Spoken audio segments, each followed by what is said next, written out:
안녕하십니까. 대구 신암동 우리교회 용혜원 목사입니다. 오늘은 성경 톡방송 44번째 시간으로 여호와의 율법이란 제목으로 함께 은혜를 나누도록 하겠습니다. 오늘 함께 나눌 본문으로는 시편 19편 7절을 보도록 하겠습니다. 시편 19편 7절입니다. 여호와의 율법은 완전하여 영혼을 소생케 하고 여호와의 증거는 확실하여 우둔한 자를 지혜롭게 하며 라고 하는 말씀이 있습니다. 시편 19편 7절의 말씀에 보니까 여호와의 율법은 완전하여 영혼을 소성케 하고 여호와의 증거는 확실하여 우둔한 자를 지혜롭게 하며 라고 하는 말씀이 있습니다. 여호와의 율법은 완전하다. 일단은 여호와의 율법은 완전하다라고 하는 말씀을 하고 있습니다. 자, 그러면 예전에도 한번 찾아드렸지만 율법이라고 하는 게 뭔지 한번 알아보도록 하겠습니다. 율법이라고 하면 여기 보니까 여호와의 율법은 완전하여 여호와의 율법은 완전하여 라고 하는 이 부분에서 이 율법이라고 하는 것을 찍어보면 율법 하면은 토라라고 하는 말이 율법, 우리말로는 율법이 토라입니다. 이 토라 하면 어떤 걸 갖다 토라라고 하냐면 이 토라는 3384에서 유래됐다. 법칙 또는 법령, 특히 십계명 또는 모세오경 이를 갖다가 율법이라고 한다. 이렇게 말하고 있습니다. 그래서 우리가 보통 말하는 토라 또는 율법 이렇게 얘기하는 것은 무엇을 갖다가 율법이라고 하느냐? 모세오경 전체를 갖다가 토라 또는 율법 이렇게 얘기한다라고 하는 것을 알 수가 있습니다. 그래서 이 토라라고 하는 거에 그 어근을 찾아보면 어디에서 유래가 됐느냐라고 하는 것을 찾아보았더니 3384에서 유래가 되었다라고 하는 말씀을 보게 됩니다. 여기 3384를 한번 찾아보도록 하겠습니다. 여기 3384를 찾아보니까 저희가 좀 전에 찾았는데 3384를 찾아보니까 3384가 야라라고 하는 단어인데 야라라고 하는 단어는 던지다, 쏘다, 가르치다, 비를 내리다 뭐 이런 뜻이 있어요. 그래서 이 야라라고 하는 이 단어가 들어간 성경 구절이 쭉 나오는데 여기에 보통 나오는 그 번역된 내용들이 던지다, 쏘다, 가르치다, 비를 내리다 이런 뜻으로 나오는데 여기서는 뭘 던지느냐, 뭘 쏘느냐, 뭘 가르치느냐 뭐 그런 내용을 한번 찾아보면 대략 돌을 던지다, 화살을 쏘다, 그 다음에 하나님의 말씀을 가르치다, 비를 내리다, 뭐 하늘에서 비를 내리다 뭐 이런 뜻의 내용이라고 하는 것을 알 수 있습니다.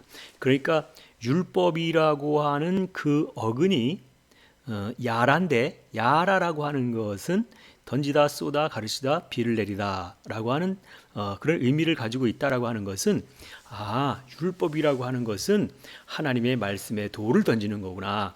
하나님의 말씀에 화살을 쏘는 거구나. 하나님의 말씀을 가르치는 거구나. 하늘에서 비를 내린다 하는 거니까 이거 역시 하나님의 말씀을 가르치는 거로구나 라고 하는 것을 알 수 있습니다. 그래서 우리가 보통 율법할 때 이 율법이라고 하는 게 뭐냐면 하나님의 말씀은 말씀인데 모세오경 전체를 갖다가 토라 이렇게 얘기한다. 그래서 토라라고 하는 것을 어근을 찾았더니 야라인데 야라가 던지다, 쏘다 또는 가르치다, 비를 내리다 이런 어근을 갖고 있다라고 하는 것은 율법이라고 하는 것은 하나님의 말씀을 가르치는 것을 갖다가 말하는구나라고 하는 것을 알 수 있겠습니다. 그래서 이 율법에 대한 개념을 우리가 알아봤다라고 하면 제가 그래서 이 율법이라고 하는 것을 한번 검색을 한번 해봤어요. 율법이라고 하는 단어를 검색에다가 놓고 여기서 율법이라고 하는 것을 쳐서 검색을 해봤더니 이 검색을 한 결과 구약 성경에는 136회의 율법이라고 하는 단어가 나온다라고 하는 것이 검색됐어요. 그래서 이 율법이 뭔가를 한번 알아보기 위해서는 그 내용들을 좀 알아보면 좋은데요. 그래서 율법이라고 하는 단어를 검색했을 때 제일 먼저 나오는 성경 구절이 출애굽기 13장 9절에 나온다라고 하는 것을 알 수 있습니다. 출애굽기 13장 9절에 나오는 것을 보면 이것으로 내 손에 기호와 내 미간에 표를 삼고 여호와의 율법으로 내 입에 있게 하라. 이는 여호와께서 능하신 손으로 너를 애굽에서 인도하여 내셨음이니라 라고 하는 말씀이 있어요. 여기에 나오는 이 출애굽기 13장 9절에 나오는 여호와의 율법으로 내 입에 있게 하라 라고 할 때 이 율법이라고 하는 말씀이 나온다. 처음에 율법이라고 하는 이 여호와의 율법이다라고 하는 것이 처음에 출애굽기 13장 9절에 나오는데 이 여호와의 율법으로 내 입에 있게 하라 이렇게 얘기를 했고, 이 율법이라고 하는 것은 누구의 율법이라고 그랬느냐? 이 율법이라고 하는 것은 바로 여호와의 율법이다라고 그렇게 말하고 있다라고 하는 것을 알 수 있죠. 그래서 율법하면 여호와의 율법이다라고 하는 것을 알 수 있어요. 그래서 보통 율법하면 그냥 우리가 보통 율법 이렇게 하지만 이 율법이라고 말한다라고 하는 것은 여호와의 율법을 말하는구나 이렇게 생각을 떠올릴 수가 있다라고 하는 것입니다. 그래서 일단 뭐 검색된 거 136회 전체를 다 우리가 볼 수는 없겠지만 그 중에 이 율법에 대한 것들을 찾아보면 율법이라고 하는 그 의미가 뭘 갖다 말하고 있는가라고 하는 것을 조금은 알 수가 있다라고 하는 것이지요. 그래서 여기에 나오는 몇 개만 좀 볼게요. 출애굽기에는 한 4번 정도 나오는데 출애굽기 16장 4절에는 여호와께서 모세에게 이르시되 보라 내가 너희를 위하여 하늘에서 양식을 비같이 내리리니 백성이 나가서 일용할 것을 날마다 거둘 것이라. 이같이 하여 그들이 나의 율법을 준행하나 아니하나 내가 시험하리라 라고 그렇게 말하고 있다라고 하는 것이죠. 그래서 이 말씀을 보면 여호와의 율법을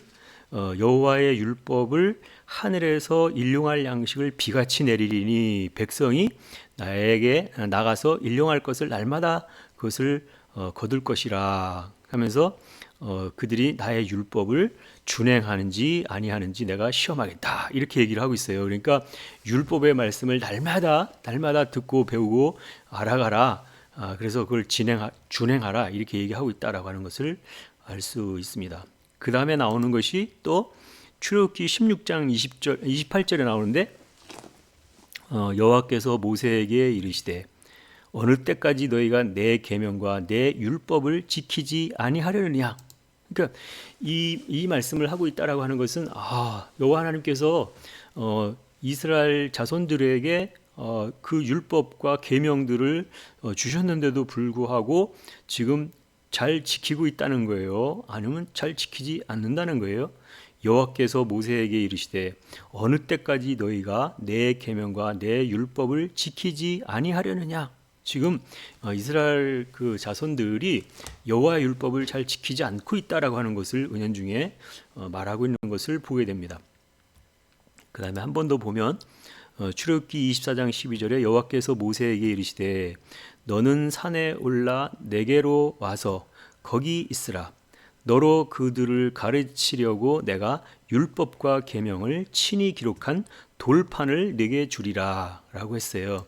그래서 출애굽기 24장 20절에 보면 출애굽기 19장에 이제 이스라엘 백성들이 시내 광야에 와서 시내산으로 이제 모세가 불려서 올라가서 거기에서 율법을 받아가지고 내려오게 되는데 그때 하시는 말씀을 보게 되면 너로 그들을 가르치려고 내가 율법과 계명을 친히 기록한 돌판을 내게 주리라. 그러니까 원래 율법하면 여호와의 율법인데 이 시내산에서 모세에게 그 율법과 계명을 친히 기록한 돌판을 모세에게 주리라. 그래서 이제 여호와의 율법이지만 율법은 모세로부터 왔다 이렇게 말을 하게 되어지는 것을 알게 됩니다. 요한복음 1장 17절, 18절 뭐 그쯤에 보면 율법은 모세로부터 모세로 말미암아 뭐 그런 말씀이 있다라고 하는 것을 우리가 기억할 수가 있겠습니다. 그리고 율법에 대해서 좀 느낌을 좀 더 살려보고자 한다라고 하면 신명기 27장 8절 말씀을 보겠습니다. 신명기 27장 8절 말씀 보면 너는 이 율법의 모든 말씀을 그들을 위해 명백히 기록할지니라 라고 하는 말씀을 하고 있어요.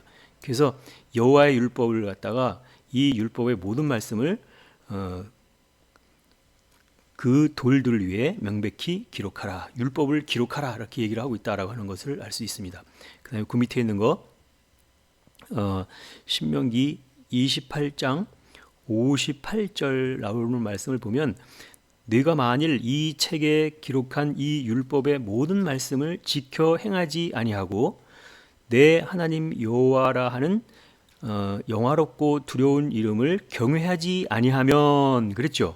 이 얘기는 무슨 말씀이냐면 내가 만약에 이 율법의 모든 말씀을 지켜 행하지 아니하고 내 하나님 여호와라고 하는 그 영화롭고 두려운 이름을 경외하지 아니하면 그렇게 만약 가정을 해서 그 율법을 지키고서 행하지도 않고 여호와 하나님을 그 두려운 이름을 경외하지 아니하면 어떻게 된다고 그러냐면 그 밑에 신명기 28장 61절에 나오는 말씀을 계속해서 보니까 또 이 율법책에 기록지 아니한 모든 질병과 모든 재앙을 너희 멸망하기까지 여호와께서 네게 내리실 것이니 라고 했어요.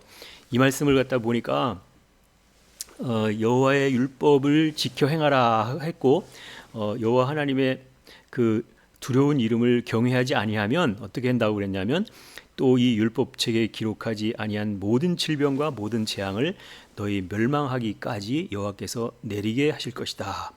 그러니까 여호와의 율법을 지키라는 얘기예요. 지키지 말라는 얘기예요. 여호와의 율법을 반드시 지키라는 얘기죠. 여호와의 율법을 지키지 아니하면 모든 이 율법책에 기록하지 아니한 모든 질병과 모든 재앙을 너가 멸망하기까지 여호와께서 너에게 내릴 것이다 라고 그랬어요. 엄청나게 아주 엄중한 경고를 하고 있죠. 여호와의 율법을 반드시 지켜라 이렇게 얘기하는 것을 보게 됩니다. 그 다음에 신명기 30장 9절 말씀도 보겠습니다. 신명기 30장 9절 말씀도 보니까 네가 네 하나님 여호와의 말씀을 순종하여 이 율법책에 기록된 그 명령과 규례를 지키고 네 마음을 다하여 성품을 다하여 여호와 네 하나님께 돌아오면 네 하나님 여호와께서 네 손으로 하는 모든 일과 네 몸의 소생과 네 육축의 새끼와 네 토지 소산을 많게 하시고 네게 복을 주시되 곧 여호와께서 네 열조를 기뻐하신 것과 같이 너를 다시 기뻐하사 네게 복을 주시리라 라고 이렇게 말씀하고 있다라고 하는 것입니다. 여호와의 율법을 잘 지키면 여기서 네 하나님 여호와의 말씀을 순종하여 이 율법책에 기록된 그 명령과 규례를 지키고 네 마음을 다하고 성품을 다하여 여호와 네 하나님께 돌아오면 네 하나님 여호와께서 네 손으로 하는 모든 일과 네 몸과 네 몸의 소생과 네 육축의 새끼와 네 토지 소산을 많게 하시고 네게 복을 주시되 곧 여호와께서 네 열조를 기뻐하신 것 같이 너를 다시 기뻐하사 네게 복을 주시리라 그랬어요. 그래서 우리가 복 받는 비결을 말씀하고 있잖아요. 여호와 율법을 아주 마음을 다하고 성품을 다하고 그래서 여호와 율법을 지키면서 여호와 하나님께로 돌아오면 이런 복을 주시겠다 이런 약속의 말씀도 해 주시는 것을 보게 됩니다. 그리고 많이 볼 수는 없겠지만 이제 신명기 33장 2절의 말씀을 잠깐 좀 보겠습니다. 신명기 33장 2절을 보면 일러스되 여호와께서 시내에서 오시고 세일산에서 일어나시고 바란산에서 비추시고 1만 성도들 가운데서 강림하셨고 그 오른손에는 불같은 율법이 있도다 이렇게 말씀하고 있어요. 그래서 여기 보니까 이 율법이라고 하는 것은 불같은 율법이 있도다. 이게 율법이라고 하는 것은 불 같다. 불은 굉장히 모든 것을 태우는 그런 능력이 있잖아요. 그래서 여호와의 불 이럴 때도 이 율법을 갖다가 또 말씀할 수 있다라고 하는 것을 여기서 보게 됩니다. 그 다음에 또 여호수아서 1장 7절 8절 한번 두 절 같이 좀 보겠습니다. 여호수아서 1장 7절 오직 너는 마음을 강하게 하고 극히 담대히 하며 나의 종 모세가 내게 명한 율법을 다 지켜 행하고 좌루나 우루나 치우치지 말라. 그리하면 어디로 가든지 형통하리니. 8절 이 율법책을 네 입에서 떠나지 말게 하며 주야로 그것을 묵상하여 그 가운데 기록한 대로 다 지켜 행하라. 그리하면 네 길이 평탄하게 될 것이라. 네가 형통하리라 그랬습니다. 여호와의 율법을 내가 좌루나 우루나 치우치지 아니하고 다 행하고 지키면 네가 형통하리라. 이런 말씀도 하고 있다라고 하는 것이죠.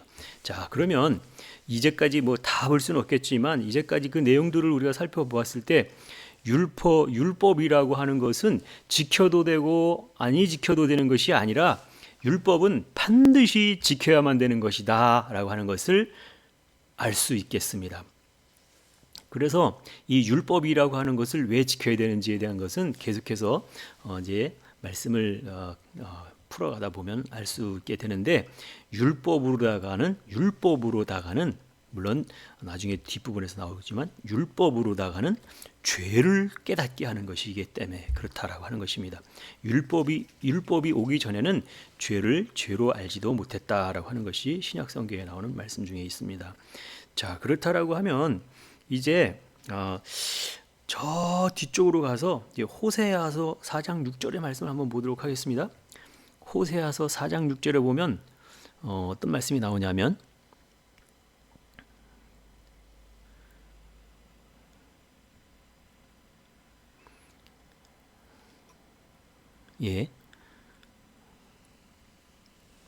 저 뒤편에 호세아서 4장 6절의 말씀을 보면 내 백성이 지식이 없으므로 망하는도다. 네가 지식을 버렸으니 나도 너를 버려 내 제사장이 되지 못하게 할 것이요 네가 네 하나님의 율법을 잊었으니 나도 네 자녀들을 잊어버리리라. 이런 말씀이 있어요. 그래서 호세아서 4장 6절의 말씀 보니까 내 백성이 지식이 없으므로 망하는도다 그랬으니까 이 여호와의 율법을 아는 지식이 얼마나 중요한지 여기서 우리가 알 수 있겠지 않습니까?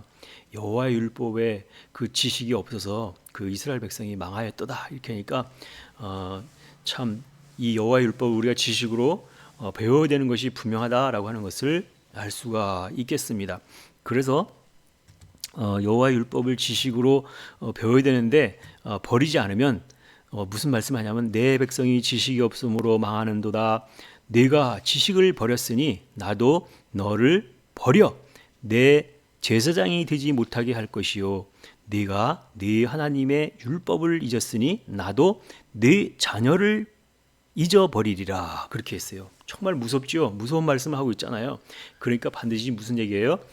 여호와의 율법을 뭘로 배우라고요? 지식으로 배워라. 여호와의 율법을 지식으로 배워라. 배우지 아니하면 네가 지식을 버렸으니 나도 너를 버려 그랬어요.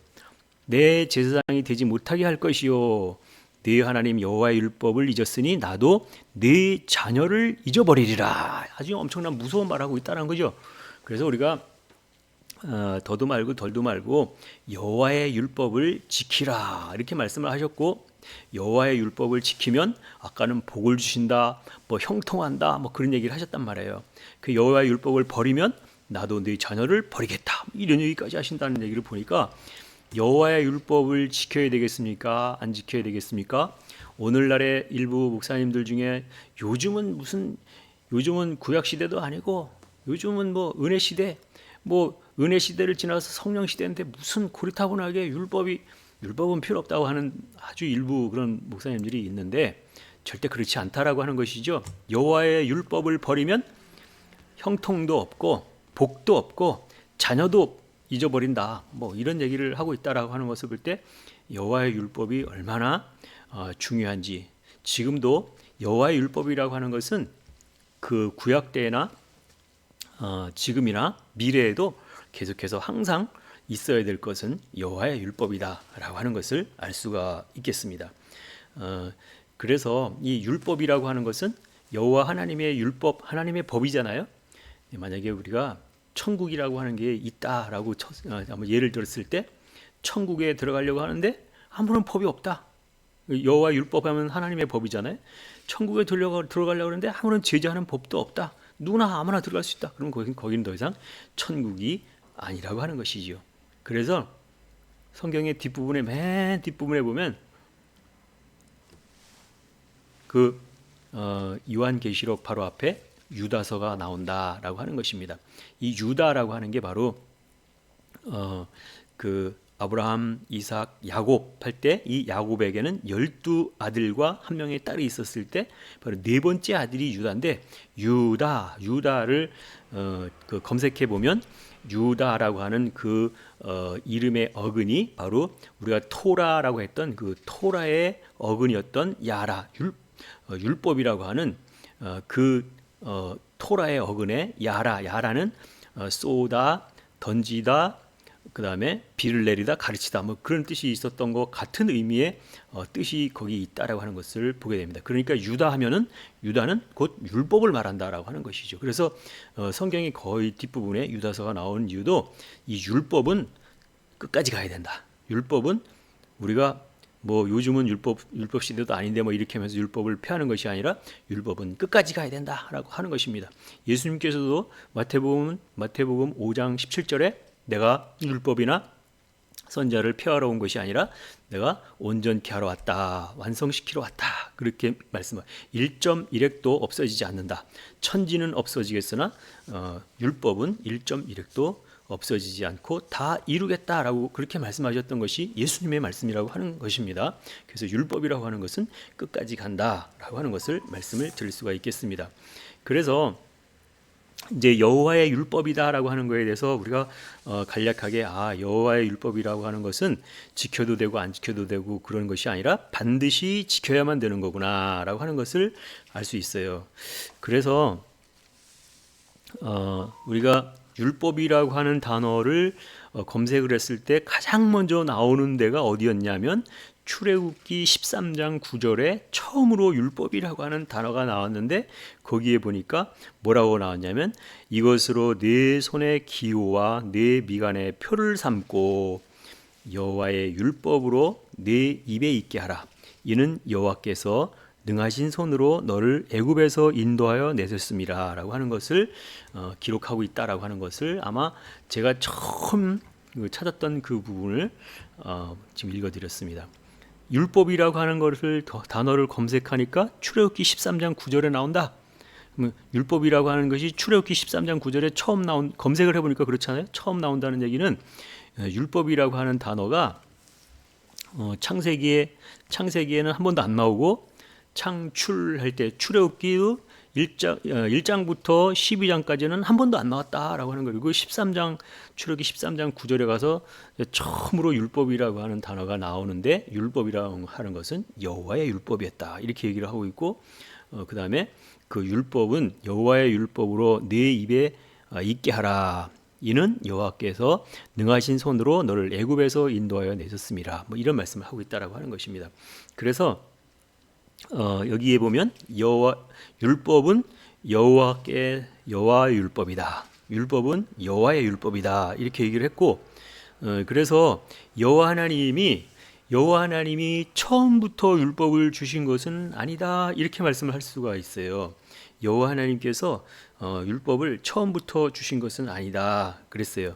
그러면 언제 율법을 주셨느냐? 율법을 주신 것은 출애굽기 19장 20절에 나오고 있다라고 하는 것을 알 수 있어요. 한번 보겠습니다. 출애굽기 19장 20절 말씀을 한번 보겠습니다. 출애굽기 19장 20절 말씀을 보면 출애굽기 19장 20절 말씀을 보면 여호와께서 시내산 곧 그 산 꼭대기에 강림하시고 그리로 모세를 부르시니 모세가 올라가매 여호와께서 모세에게 이르시되 내려가서 백성을 신칙하라. 백성이 돌파하고 여호와께로 와서 보려고 하다가 많이 죽을까 하노라. 뭐 그런 말씀이 있잖아요. 그래서 처음으로 모세를 그 시내산 꼭대기에 이렇게 오라고 부르시고 그 모세에게 율법을 주시는 장면이 거기 나온다라고 하는 것입니다. 그래서 여기 또 한번 보면 출애굽기 31장 18절 한번 보겠습니다. 출애굽기 31장 18절. 출애굽기 31장 18절에 보니까 여호와께서 시내산 위에서 모세에게 이르시기를 마치신 때에 증거판 둘을 모세에게 주시니 이는 돌판이요 하나님이 친히 쓰신 것이더라 그랬어요. 여기 보니까 돌판에다가 하나님이 친수로 써서 모세에게 주셨다라고 하는 것을 알 수 있습니다. 그래서 여호와의 율법이지만 이 율법을 주신 시기가 언제냐? 율법을 주신 시기가 언제냐라고 하는 것입니다. 율법을 주신 시기는 아까 출애굽기 19장을 봤는데요. 율법을 주신 시기는 이스라엘 자손이 애굽 땅에서 나올 때부터 제 3월 곧 그때에 그들이 시내 광야에 이르니라 그랬죠. 출애굽해서 3개월이 지난 그 시내 광야에 이르렀을 때에 시내 광야에 장막을 치니 산 앞에 장막을 치니라. 모세가 하나님 앞에 올라가니 여호와께서 산에서 그를 불러 가라사대 너는 이같이 야곱 족속에게 이르고 이스라엘 자손에게 고하라 하면서 여기서 이 이스라엘 백성들에게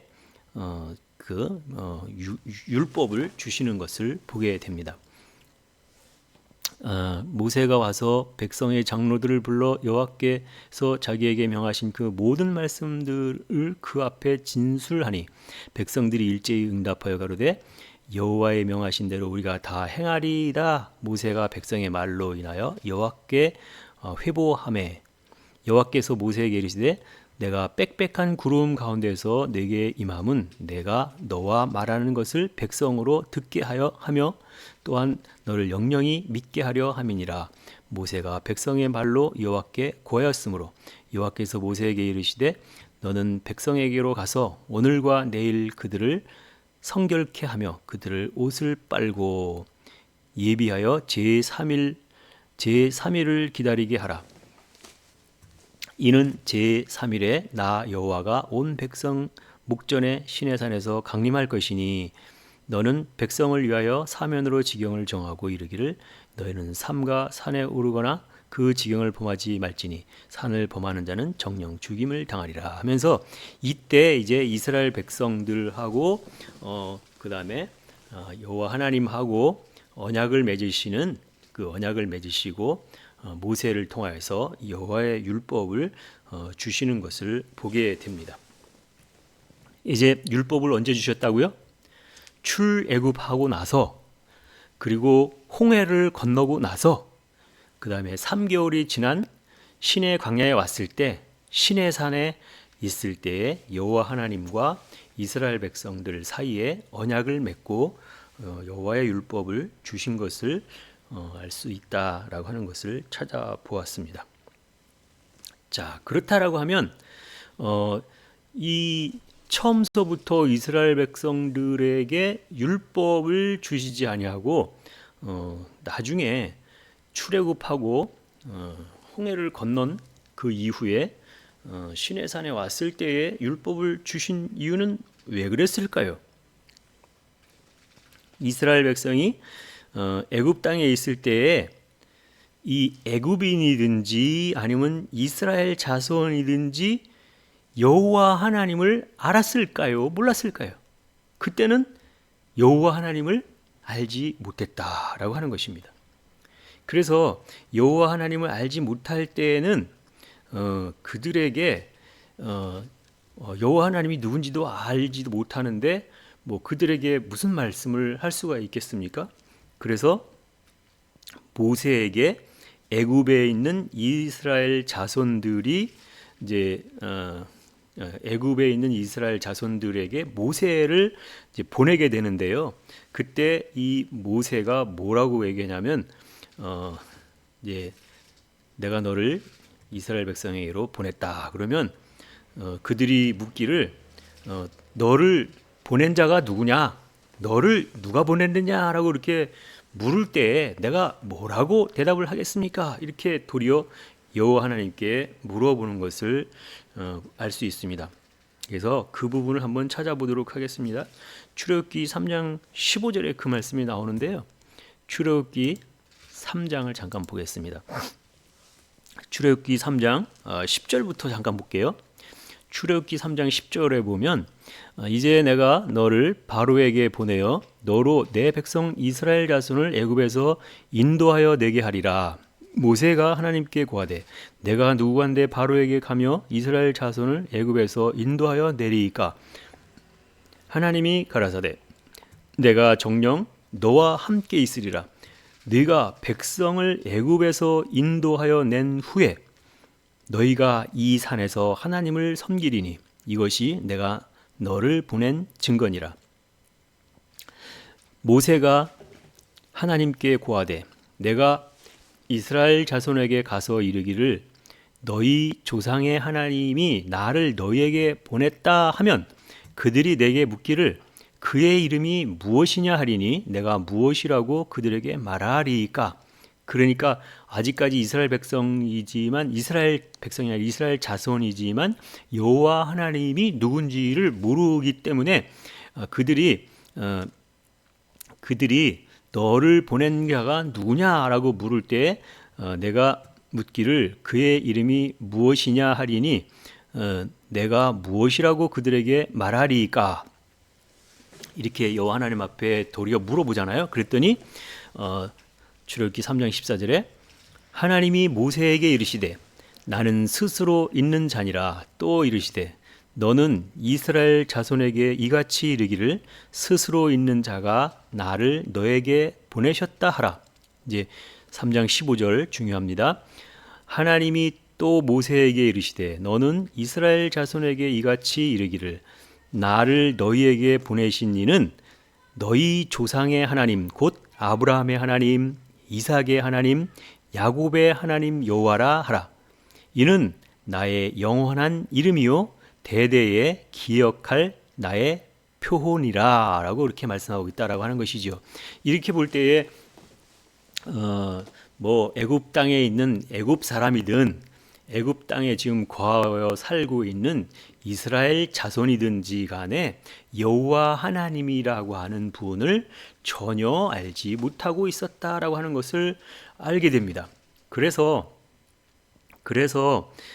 그들에게 너를 보낸 분이 누구냐라고 그렇게 물었을 때에 이렇게 답하라라고 말씀하신 것이 출애굽기 3장 15절에 말씀했다라고 하는 것입니다.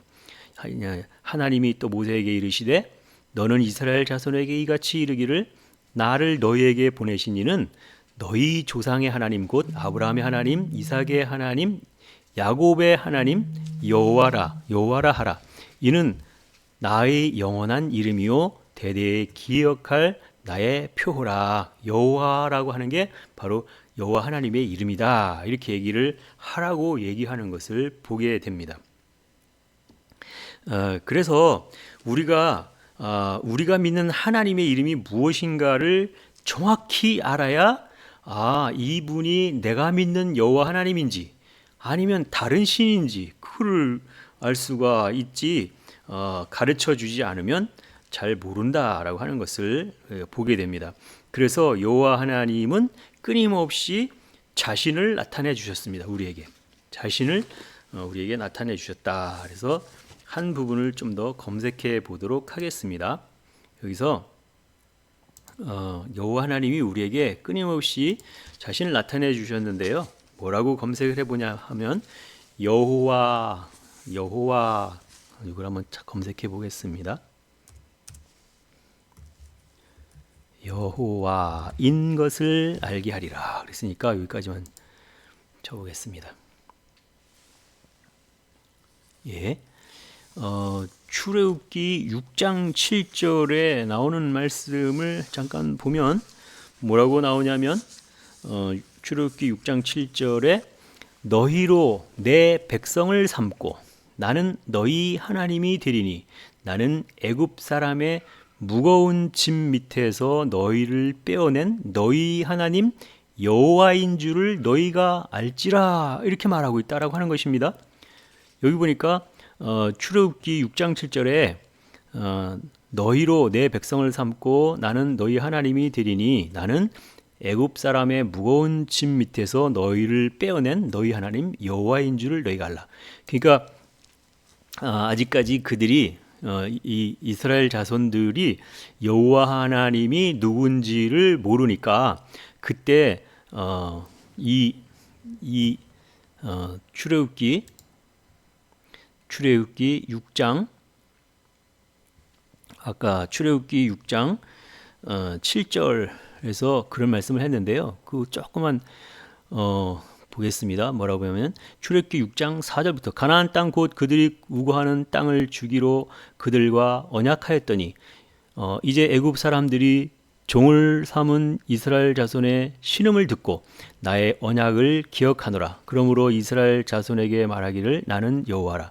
내가 애굽 사람의 무거운 짐 밑에서 너희를 빼내며 그 고역에서 너희를 건져내며 편팔로 큰 재앙으로 너희를 구속하여 너희로 내 백성을 삼고 나는 너희 하나님이 되리니 나는 애굽 사람의 무거운 짐 밑에서 너희를 빼어낸 너희 하나님 여호와인 줄 너희가 알리라 라고 그렇게 말하고 있어요. 그래서 아직까지는 이스라엘 백성이든 애굽 사람이든 간에 여호와 하나님을 알지 못했다라고 하는 것이죠. 그래서 그렇게 했을 때 이제 내가 여호와 하나님이라고 하는 것을 너희로 알게 하겠다라고 하는 것을 알게 됩니다.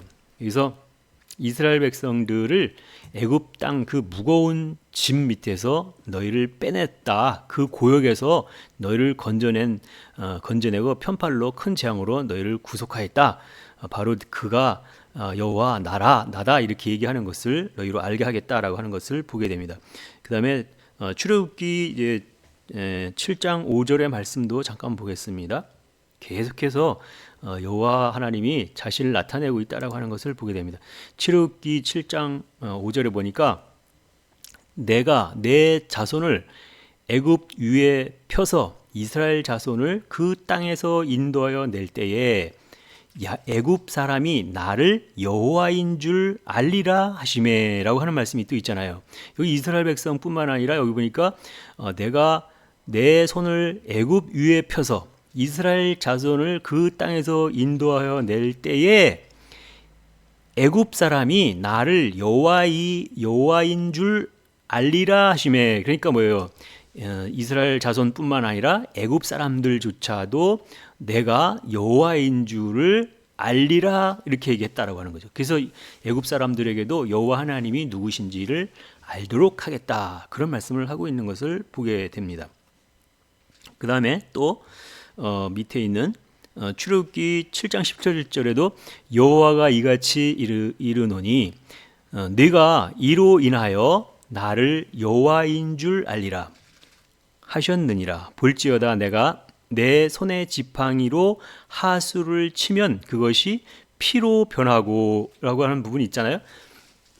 이거 보면 출애굽 당시에 10가지 재앙 중에 나일강 하수에다가 지팡이를 갖다가 이렇게 치니까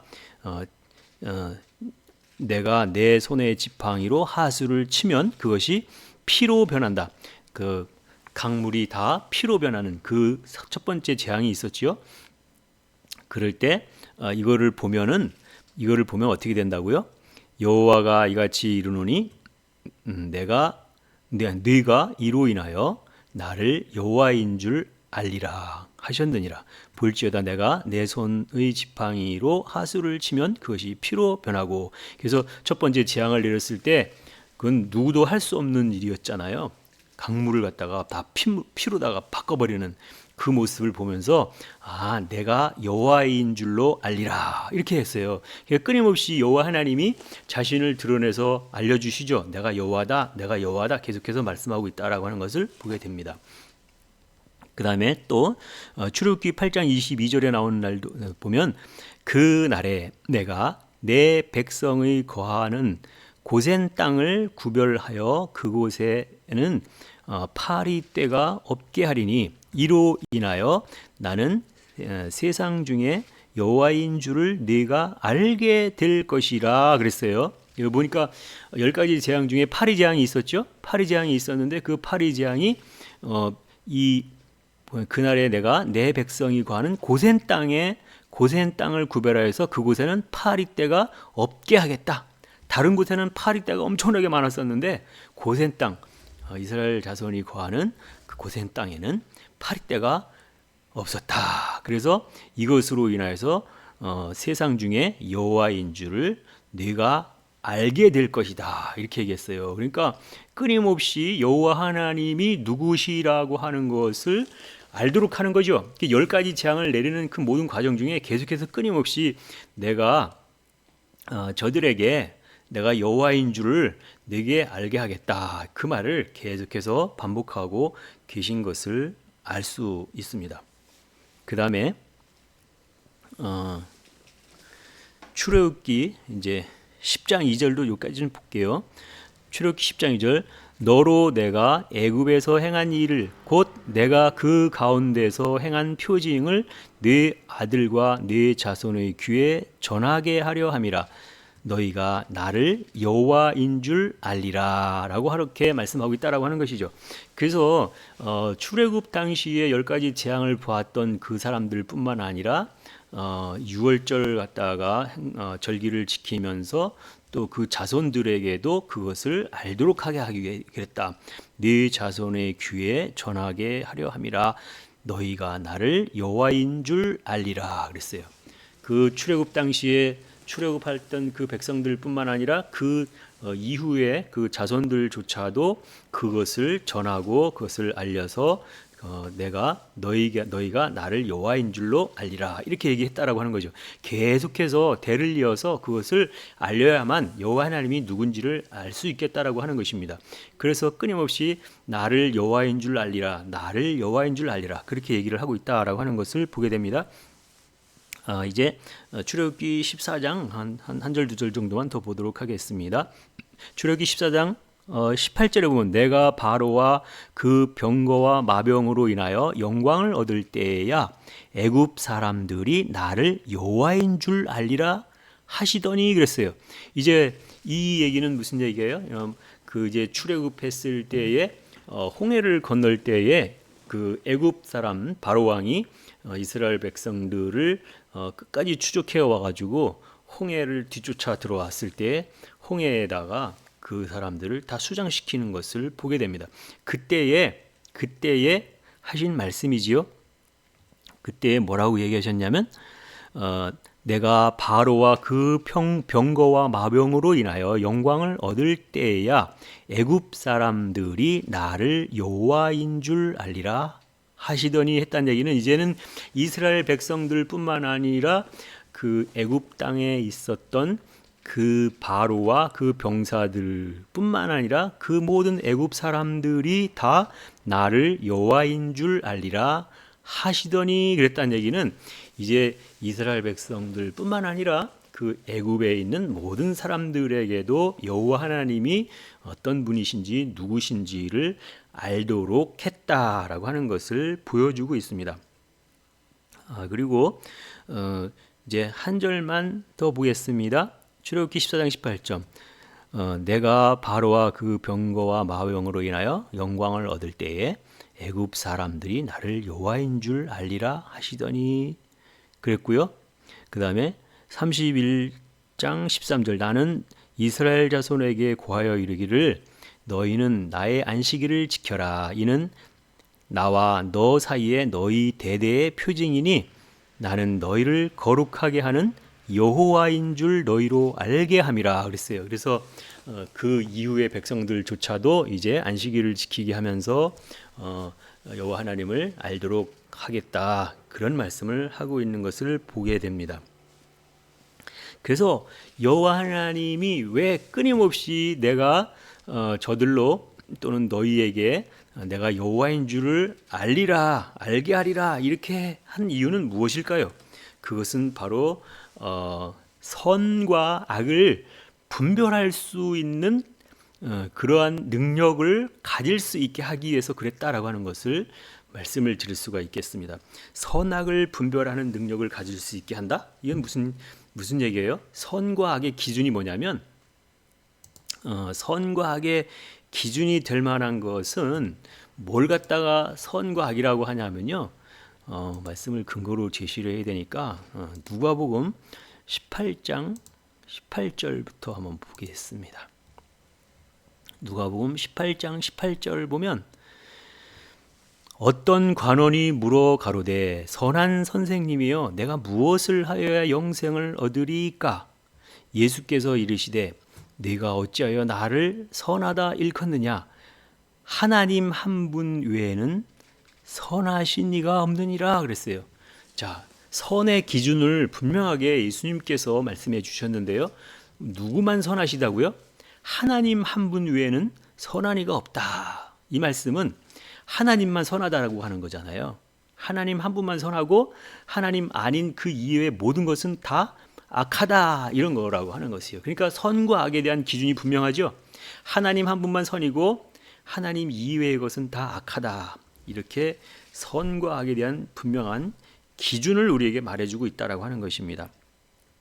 그래서 선과 악의 기준이 무엇인지를 알았다라고 하면 이제는 어떻게 분별할 수 있을까라고 하는 측면에서 바로 선이라고 하는 것은 하나님만 선이다, 이렇게 말씀을 드릴 수가 있다라고 하는 것입니다. 그래서 이제 이 애굽 사람이든지 아니면 이스라엘 자손들이든지 간에 끊임없이 내가 저들로 또는 너희로 내가 여호와인 줄로 알게 하겠다라고 끊임없이 말씀하신 것은 하나님이 누군지를 분명히 알게 하셔야만 저분이 선하신 분이로구나, 저분이 하나님이시로구나 라고 하는 것을 알 수 있지요. 왜냐하면 여호와의 율법은 선한 것이로되 그랬으니까 여호와 하나님 선하신 분이시죠. 하나님은 선하시다 그랬어요. 근데 선한 기준이 분명히 있는데 선과 악을 분별한다라고 하는 것은 하나님, 특히 여기서 여호와 하나님이 누구신지를 알게 해야 그 선하신 하나님을 알고 여호와 하나님이 아닌 다른 신들, 다른 사람의 생각으로 하는 모든 말들은 선이 아니다라고 하는 것을 분별할 수 있게 된다라고 하는 것입니다. 그래서 여기서 우리가 알 때에 아까 말씀을 드릴 때 이스라엘 자손들조차도 여호와 하나님을 알지 못했었다 그랬고, 이 애굽 사람들조차도 여호와 하나님을 나는 알지 못한다, 바로 왕조차도 나는 여호와가 누군지 알지 못한다, 이렇게 얘기를 했으니까 그들에게 여러 가지 10가지 재앙이라든지 그런 것을 통해서 내가 저들로 내가 여호와인 줄 알게 하겠다, 끊임없이 여호와 하나님을 알려주셨다라고 하는 것이지요. 그래서 그렇게 돼서 이제 여호와 하나님을 알았을 때에 이제 하나님만 선하시다니까 하나님이 누군가를 알게 되는 거죠. 그러니까 선이 누군지 알게 되었고 하나님이 아닌 다른 것은 다 악이라고 그랬으니까 애굽 사람들은 여호와 하나님 말고 어떤 신을 섬겼어요? 바알 신이라고 하는 신을 그들은 하나님으로 섬겼잖아요. 그래서 그들이 섬기는 바알 신이라고 하는 것이 아닌 여호와 하나님만 선하다, 여호와 하나님만 선하다. 그래서 내가 끊임없이 너희로 내가 여호와인 줄 알리라, 그렇게 해서 하나님을 드러냈던 것입니다. 그래서 그렇게 해서 이제 이 애굽 사람들에게조차도 이제 그들이 섬겼던 바알 신이 아니라 이제 여호와 하나님을 알도록 하셨다라고 하는 것이죠. 그래서 그들이 여호와 하나님을 알았다, 그들이 여호와 하나님을 알았다라고 하는 거예요. 이와 마찬가지로 우리 역시 하나님이 누구신지 알도록 하는 것이 우선이라고 하는 거예요. 하나님이 누구신지 알지 못하는, 믿지 않는 사람들에게는 먼저 하나님이 어떤 분이신지를 알려야 된다라고 하는 것이지요. 그래서 하나님은 자연스럽게 자연스럽게 하나님을 나타내 주시는 그런 과정들이 있었다라고 하는 거예요. 나도 모르는 사이에 하나님이 우리에게 하나님을 나타내 주셨다라고 하는 것을 알 수 있었어요. 그래서 하나님을 알지 못할 때는 아무리 율법을 주어도 그 율법이 율법으로서의 효력이 없어지게 되는데, 율법이 율법으로서 효력을 나타내려면 반드시 하나님이 누군지를 먼저 알아야 된다라고 하는 거죠. 하나님을 알게 되어질 때 하나님은 선이고 하나님 이외의 다른 것은 다 악이니까 선과 악을 분별할 수 있는 그러한 능력이 생긴다라고 하는 것이지요. 그래서 이제 선과 악을 알 수 있게 된 것이 어떻게 알게 되었냐면, 창세기 1장 3절부터 계속 그런 말씀이 나오잖아요.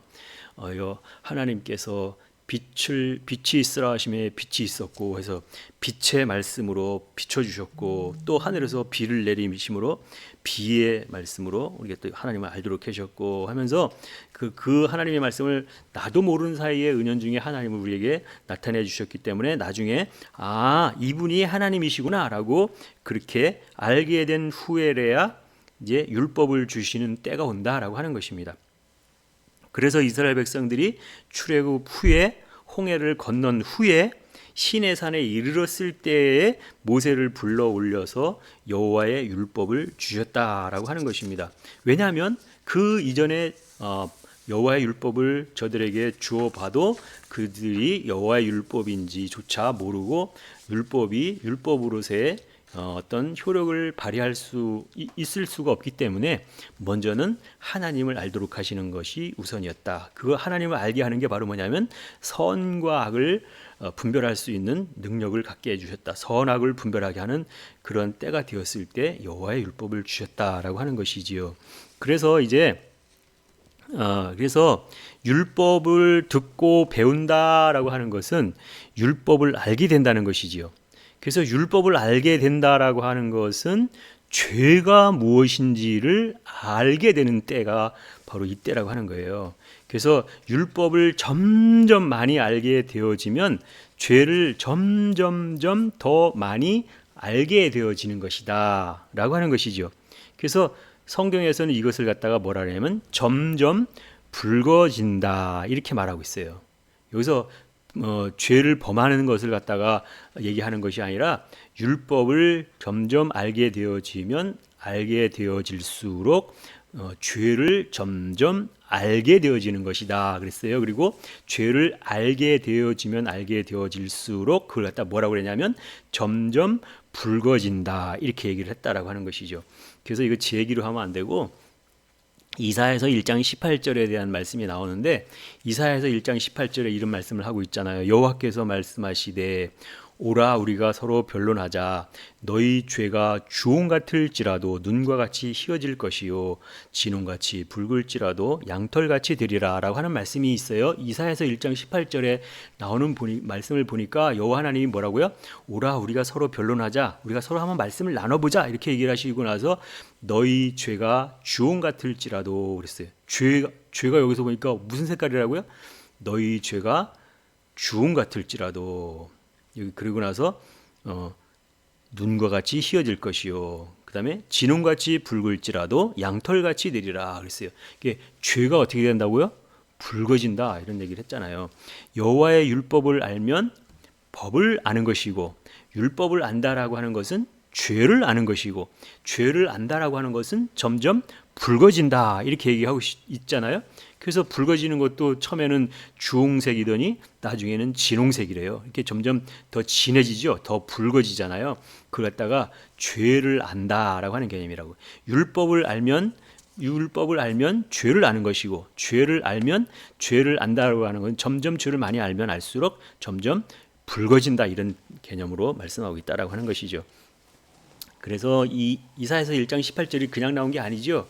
이사야서 1장 9절로 17절까지 그 앞에 있는 내용을 보니까 끊임없이 만군의 여호와께서 우리에게 말씀해 주셨는데, 뭐라고 그랬냐면 이렇게 율법을 지킨다고 마당만 밟을 것이 아니라 끊임없이 하나님의 말씀을 듣고 배워야 되는데 너네 지금 형식적으로 하고 있지 않냐 막 그런 얘기를 하고 있었어요.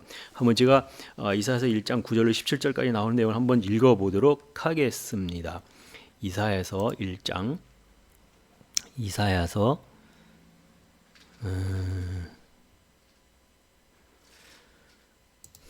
이사야서 1장 1장 9절부터 말씀 한번 읽어보겠습니다.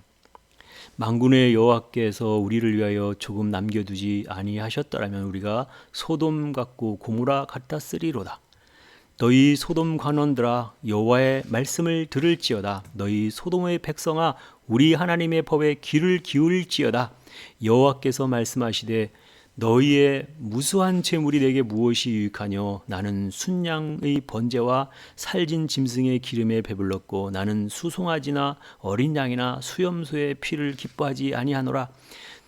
너희가 내 앞에 보이러 오니 그것을 누가 너희에게 요구하였느냐? 내 마당만 밟을 뿐이니라. 헛된 재물을 다시 가져오지 말라.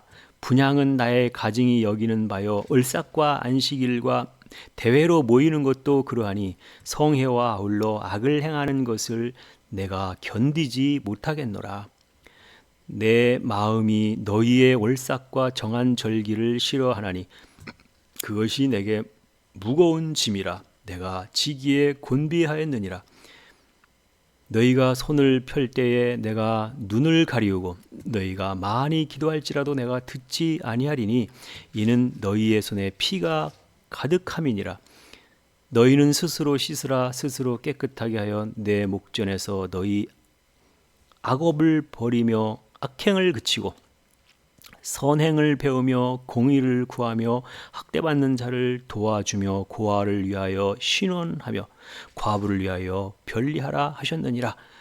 끊임없이 지금 이게 무슨 얘기예요? 형식적으로 가증하게 그런 거 하지 말고 여호와의 율법을 갖다가 끊임없이 듣고 배우고 가르쳐라 이런 얘기를 하셨어요. 하시고 나서 하시는 말씀이 이사야서 1장 18절 여호와께서 말씀하시되 오라 우리가 서로 변론하자. 너희 죄가 주홍 같을지라도 눈과 같이 희어질 것이요 진홍같이 붉을지라도 양털같이 되리라. 이렇게 말씀하셨다라고 하는 것이지요. 그래서 여호와의 율법을 알면 알수록 우리가 죄를 알게 되어지는 것이고 죄를 알게 되어지면 되어질수록 점점 붉어지는 것이다. 그래서 말씀을 하고 있다라고 하는 것이죠. 주홍보다는 진홍이 더 붉은 것이요. 점점 붉어진다는 것이요. 어떻게 할 때? 여호와의 율법을 알 때. 법이라는 것은 법을 알 때 죄를 더 아는 것과 같이 여호와의 율법을 알면 죄를 알게 되는, 범죄가 아니에요. 죄를 알게 되는 것이고 죄를 알면 점점 붉어지는 것이다. 이렇게 말씀하고 있다라고 하는 것입니다. 그래서 지난번 수요일 날에 어떤 말씀을 하면 지난번 43번째 때에 아담을 만들려면 점점 붉어져야 하리라 이런 말씀을 전했습니다. 거기에 이어지는 말씀인데 붉어진다는 것이 율법을 점점점 많이 알아지는 것이면 죄를 점점 많이 알아지는 것이라고 했고 죄를 범해서 붉어지는 것이 아니라 율법을 알면 알수록 점점 붉어지는 것이다 이렇게 말씀을 드렸습니다. 그 이유는 뭐냐면 120번 아담이라고 하는 거, 스트롱 넘버 120번 아담이라고 하는 게 바로 사람인데 이 사람의 어근이 119번 아담, 119번도 읽을 때 아담 이렇게 읽어요. 근데 119번은 어떤 뜻이냐면 붉다 이런 뜻이에요.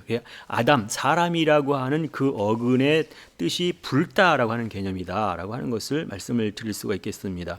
그래서 사람의 어근이 붉어야 한다라고 하는 것이죠. 사람의 어근이 붉어져야 한다는 것이라고 하면 다시 말하면 율법의 말씀을 점점 많이 알아야 붉어진다고 그랬으니 그 이유가 여기 있다라고 하는 것입니다. 율법을 왜 알아야 되느냐? 그 율법을 알아야 될 이유가 있어요. 그 이유는 또 한번 말씀을 근거로 제시를 해보겠습니다. 신약 성경에 요한복음 15장을 찾아보도록 하겠습니다. 요한복음 15장을 찾아보면 15장 1절에 내가 참 포도나무여 내 아버지는 농부라. 지난번에 한번 말씀을 드렸던 것이 여기 기억이 나는데요. 내 아버지는 농부시라 그렇게 말씀하고 있어요. 근데 내 아버지는 농부다 할 때 나는 참 포도나무여 내 아버지는 농부다. 예수님이 내 아버지 할 때 이 예수님의 아버지가 누구를 말하는 건가요? 여호와 하나님을 말하는 거죠. 그 여호와 하나님이 누구라고요? 내 아버지는 농부다 이렇게 했어요. 농부라고 하는 단어를 찾아보니까 농부라고 하는 이 단어를 찾아보니까 게올고스라고 하는 게 농부인데 게올고스가 1093과 2041 어간에서 유래가 되었다. 그리고 뜻은 경작자, 농부 이런 뜻을 가지고 있다라고 하는 말씀을 하고 있어요. 그래서 지난번에 찾았기 때문에 오늘 뭐 특별히 더 찾기는 뭐하니까 1093과 2041이라고 하는 단어를 찾아보면 1093이라고 하는 것은 바로 뭘 말하느냐? 바로 율법을 말하는 율법의 땅이다. 여기 보면 1093이라고 하는 것은 개 한번 볼까요? 1093이라고 하는 것은 개의 땅을 말하는데 여기 신약 성경이니까 신약 성경에 가서 1093을 찾아보면 1093 찾으면 바로 개의 땅입니다. 개의 땅. 개. 1093이 개의 땅이잖아요. 이 개의 땅인데 땅 세상을 이렇게 나누는 이 개의 땅이라고 하는 것은 무슨 땅이냐? 이 개의 땅이라고 하는 것은 유대 땅 베들레헴아 할 때 유대는 갖다 율법이라 그랬죠. 그러니까 이 개의 땅이라고 하는 것은 율법의 땅이라는 것을 지난번에 말씀을 드렸어요. 그러니까 개의 땅 하면 율법의 땅이다 이렇게 말씀을 드렸고 그 다음에 하나는 또 어떤 냐면 2041이라고 그랬잖아요. 2041을 찾아보니까 2041이라고 하는 것은 2041 찾아보니까 2041은 어떤 뜻이냐면 에르곤이라고 하는 단어인데 에르곤은 일행위 이런 뜻이었어요. 일행위, 에르곤. 이 에르곤의 어근을 찾으면 에르곤은 일하다 이런 데서 유래했다고 하니까 이게 무슨 얘기예요? 개의 땅, 율법의 땅에서 일하다 이런 데 율법의 땅에서 일하다. 그 아까 말씀을 드릴 때 이 농부라고 하는 이 단어가 게올고스인데 이 게올고스가 1093과 2041에서 유래했다는 얘기는 1093은 율법의 땅이었고 2041은 에르고는 일하다 이런 뜻이었으니까 율법의 땅에서 일하다. 그래서 경작자 이런 뜻이 나왔고 농부 이렇게 뜻이 된다라고 하는 것입니다. 율법의 땅에서 일하는 분이 바로 누구라고 그랬어요?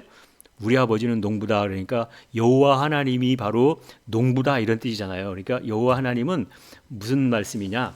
이 여호와 하나님은 여호와의 율법 그랬으니까 율법의 말씀으로 끊임없이 밭을 파 뒤집어서 갈아엎어서 경작하시는 분이 바로 여호와 하나님이니까 그분을 갖다가 농부다 이렇게 얘기를 한 것이지요. 그래서 이 여호와 하나님이 여호와의 율법이라고 하는 그 율법의 말씀으로 우리의 땅, 흙 그럴 때 이 땅이라고 하는 것은 우리 여기 사람을 만들 때 여호와 하나님이 창세기 2장 7절에 여호와 하나님이 사람을 땅의 흙으로 만드시고 땅의 흙으로 사람을 만드시고 할 때에 바로 그 어떤 흙으로 만드셨냐면 아다마 민 아파르라고 하는 그 흙으로 만들었다라고 하는 것을 알게 됩니다. 여기서 보니까 여호와 하나님이 흙으로 사람을 지으시고 그랬잖아요. 흙으로 사람을 지으시고 할 때 여호와 하나님이 여기 보니까 아다마 민 아파르 땅의 흙으로 아다마 땅의 한 부분인 아파르 흙으로 사람을 지으시고 그랬단 말이에요. 그러니까 여기서 아다마 흙이라고 하는 것과 아파르 흙이라고 하는 그 흙이 있는데 아다마 흙의 한 부분인 아파르 흙으로 사람을 만들었다 이렇게 하니까 여기서 바로 아다마 사람을 만든 흙에 처음 나오는 흙이 바로 아다마 흙이잖아요. 아다마가 뭐예요? 1190에서 유래했다. 땅인데 어떤 땅이냐면 특히 붉은에서 유래가 됐다. 붉은 땅이죠. 아다마 땅은 붉은 땅이잖아요. 이 붉어진 땅이 그래서 붉어진 땅이 있어야지 사람을 만들기 시작한다라고 하는 거죠. 이 붉어진 땅은 바로 여호와 율법을 알 때 붉어진다 이렇게 얘기를 했으니까 이 아다마 뭐뭐의 한 부분으로 이런 뜻이니까 그 붉어진 땅의 한 부분으로 아파르 같은 땅으로 아파르는 티끌먼지 재라고 그랬잖아요. 아파르 가루가 된 뭐 이런 뜻이잖아요. 흙 땅인데 어떤 흙이냐? 가루가 된 여기 보니까 재, 먼지, 흙 이런 뜻이 있잖아요. 그러니까 여기 아파르 같은 흙으로 사람을 만드셨다. 붉은 땅의 한 부분인 티끌먼지 재 같은 그 흙으로 사람을 만드셨다. 그리고 그 코에다가 바람을 불어넣으셨다. 생기를 불어넣었다. 바람을 불어넣으셨다. 그랬더니 사람이 살아있는 목숨이 되었다. 이런 뜻이라고 하는 것입니다. 그래서 사람을 만들 때에 반드시 어떻게 되었을 때 사람을 만든다고요? 먼저 붉어져야 하리라. 지난주에 말씀을 드렸던 것 같이 먼저 붉은 땅이 되어야 된다. 아다마 땅 같은 붉은 땅이 되어야 된다. 그 붉은 땅이 되어지는 게 바로 뭐예요? 여호와의 율법을 알면 알수록 법을 알면 알수록 점점점 죄를 알게 되어지는 거고, 죄를 안다라고 하는 것은 점점점 붉어지는 것이고, 그래서 붉어졌다라고 하는 것은 죄를 안다는 거잖아요. 그 죄를 안다는 것은 율법을 안다는 거잖아요. 그렇게 되었을 때 그걸 가지고 사람을 만든다. 우리 여호와 하나님이 만든 것은 이 몸뚱이를 만드는 것이 아니라 우리 속 사람을 만든다고 이렇게 말씀했잖아요. 그러니까 우리의 속 사람을 만든다. 우리의 마음판, 마음의 밭을 여호와 율법으로 파 뒤져봐서 경작을 하기 위해서 옥토밭을 만들게 되어지면 거기다가 이제 말씀의 씨, 생명의 씨, 하나님의 말씀을 갖다 뿌리면 이제 거기서 하나님의 아들들이 난다라고 하는 그런 말씀으로 연결되어진다라고 하는 것입니다. 그래서 여호와 하나님을 창조자 이렇게 하지 아니하고 개척자 이렇게 얘기했다라고 하는 것입니다. 왜냐하면 여호와 우리 아버지는 나는 참 포도나무지요, 나는 참 포도나무요, 내 아버지는 농부다 했어요. 농부가 바로 개척자잖아요.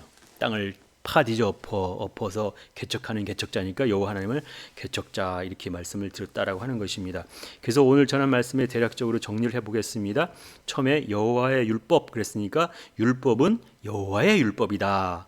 그렇게 말씀을 드릴 수가 있겠고요. 두 번째는 하나님으로부터 율법을 주시지 하나님은 처음부터 율법을 주시지 않는다 그랬어요. 왜냐하면 우선은 선악을 알게 하는 것을 먼저 하셨다. 그래서 이제 세 번째는 이제 선악을 분별할 만한 능력이 되었다면 출애굽 후에 홍해를 건넌 후에 시내산에서 율법을 주셨다. 그렇게 율법을 주실 때 율법을 받고 내가 죄인지 그걸 지키지 않으면 죄를 범하는 거고 그걸 지키고 따라가면 의를 행하는 것이고 이렇게 되는 죄와 의가 나타나는 것이잖아요. 그리고 나서 이제 네 번째로는 이사야 1장 18절에서 말씀하셨듯이 율법을 알게 되어지면 붉어지게 되어진다. 붉은 것은 곧 죄를 지었다는 게 아니라 죄를 알게 되었다라고 하는 것이 붉어진다. 이렇게 말씀을 드렸습니다. 그리고 다섯 번째, 여호와의 율법을 알고 붉어지게 되었다면 이제 아담이라고 하는 사람을 만들 수가 있게 되는 것이다 그랬습니다. 그래서 창세기 2장 7절에 여호와 하나님이 사람을 만드실 때에 붉은 흙, 아담아 흙과 먼지 티끌 재 같은 아파르 같은 흙을 가지고 사람을 만드시고 그 코에 바람을 불어넣으시고 사람이 산 목숨이 되었다. 이렇게 그래서 창세기 2장 7절에 사람을 만드는 그런 그 과정을 말씀을 드렸습니다. 그리고 마지막 이게 일곱 번째, 이 과정이 성경에서 사람을 어떻게 만들어 가시는지 그것에 대한 것을 말씀하고 있는 것이다. 그래서 여호와 하나님이 여호와의 율법을 통하여서 우리 마음의 밭을 갈아엎으시고 옥토가 되게 하셔서 하나님의 씨를 그 밭에 심어서 하나님의 아들들이 나게 하신다라고 하는 것으로 말씀을 정리할 수가 있겠습니다. 오늘은 여기까지 말씀을 드렸습니다. 감사합니다.